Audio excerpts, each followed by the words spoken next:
Ang anumang tahanan ay bunga ng sipag at tiyaga. Maniniwala ka ba na inabot ng 3 taon bago natapos ni Coco Martin ang kanyang malawak na tahanan sa Quezon City? Nais kasi ni Coco na maipatayo ang bahay ng hindi nangungutang. Ang tagal ginawa yung bahay, kasi ipon, ipon, ipon. Kasi dahan-dahan lang, ayoko kasing biglain. Natatakot akong mangutang sa bangko, kasi alam mo naman yung trabaho natin minsan OP, tapos biglang mawawala. Sabi ko, pag niloan ko to, baka hatakin sakin. Yun yung pinakamasakit na mangyayari sa buhay ko, ibinahagi niya sa panayam ng Yes Magazine. Ang harapan ng bahay ay nagbibigay ng ideya sa mga bisita kung ano ang maaaring asahan sa loob, malulusog na puno ang pumapalibot sa pangunahing pinto habang ang lunti ang mga halaman ay agad nagbibigay ng tropikal na ambience. Talagang makapangyarihan ang unang impresyon, ang pangunahing pintuan ng bahay ay isang likhang sining ng pambansang alagad ng sining para sa biswal na sining, si Abdul Mari Asia Imaw. Ayon kay Coco, ito raw ang kauna-unahang pintuan na ginawa ng artista. Sinabi ko ngang gusto kong magpagawa ng art piece sa kanya, kung pupwede, siya ang gumawa ng pinaka-center point ng main door. Tampok sa disenyo ng pinto ang isang isda, na hiling mismo ni Coco bilang paggunita sa kanyang mahal na lola na ipinanganak sa ilalim ng zodiac sign na Pisces. Nagdaragdag pa ng karagdagang ganda sa entrada ng bahay ang isang metal artwork na kahawig ng mga puno, likha ng glass at metal designer na si Miguel Aguas, sa halip na gumamit ng wood cladding para palamutian ang mga poste malapit sa pinto. Mas pinili ni Coco na gumamit ng isang obrang sining. Ang maluwag na living area ay tila isang resort na siguradong magpaparamdam ng aliwalas sa mga bisita. Hindi nagtipid si Coco pagdating sa pagpili ng tamang kasangkapan. 2 sa mga paisley chairs ni Vito Selma ang nakalagay sa pagitan ng mga komportableng sofa, na para bang nangaanyaya sa kahit sino na umupo at magpahinga. Isang magandang center table ang nagbibigay ng tropikal na tema sa espasyo, habang ang alpombra ay nagdadagdag ng mainit at komportableng dating. Mula sa kabilang bahagi ng living area, mas mapapansin ang maaliwalas at maluwag na pakiramdam ng espasyo habang ang natural na liwanag ay malayang pumapasok sa mga salaming pinto at bintana.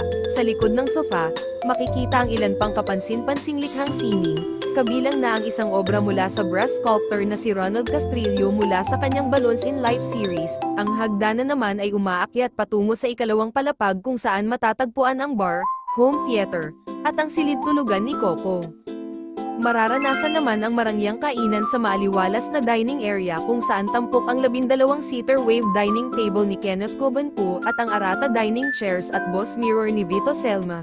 Ang mga kagamitang gawa sa kahoy ay nagdadala ng init at ginagawang perpektong lugar ang espasyong ito para sa masarap na salo-salo. Para makumpleto ang itsura, personal na inayos ni Coco ang lit and hanging lights mula sa Triboa Bay Living sa iba't ibang taas upang lumikha ng isang kaaya-ayang liwanag. Mula sa anggulong ito, makikita kung paanong ang mga linya ng mga kasangkapan ay tila alon na kalmado at banayad. Kung mahilig ka sa alfresco dining, tiyak na maa-appreciate mo ang bukas na kasinang matatagpuan ilang hakbang lamang mula sa pool area. Kumpleto ito sa mga oven at iba't ibang appliances, pati na rin sa sapat na mga cabinet para sa mga kailangang itago o itabi. Ang built-in niche na kinalalagyan ng mga appliances at storage units ay may mga laminate na kahawig ng natural na kahoy, na nagbibigay ng mainit at maaliwalas na ambience. Sino pa ang kailangang lumabas kung may bar ka ng kasing astig nito? Tampok sa espasyong ito ang mga likha ni Vito Selma, gaya ng disenyo ng kisame at isang custom-made na mesa. Ang pader sa likod ni Coco ay mistulang isang mini gallery. Iba't ibang bote ang maingat na nakaayos sa mga niche na nagsisilbing dekorasyon at accent sa lugar. Ang ilaw at mga napiling kasangkapan ay magdadala sa iyo sa paborito mong tambayan, habang ang madidilim na kulay, makikinis na finishes, at mga salamin ay kumukumpleto sa relaxed at chill na ambience ng espasyo.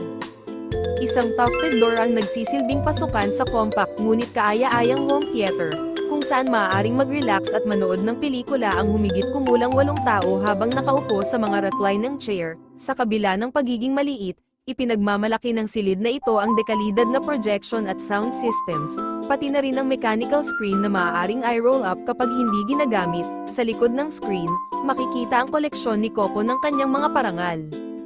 Sino ba naman ang di mabibighani sa kapansin-pansing slab ng onyx sa likod ng itim na tufted na kama ni Coco? Nagbibigay ito ng psychedelic na dating sa kwarto, na nagsisilbing balanse sa mga modernong piraso ng muebles sa loob ng espasyo. Sabi nila swerte daw.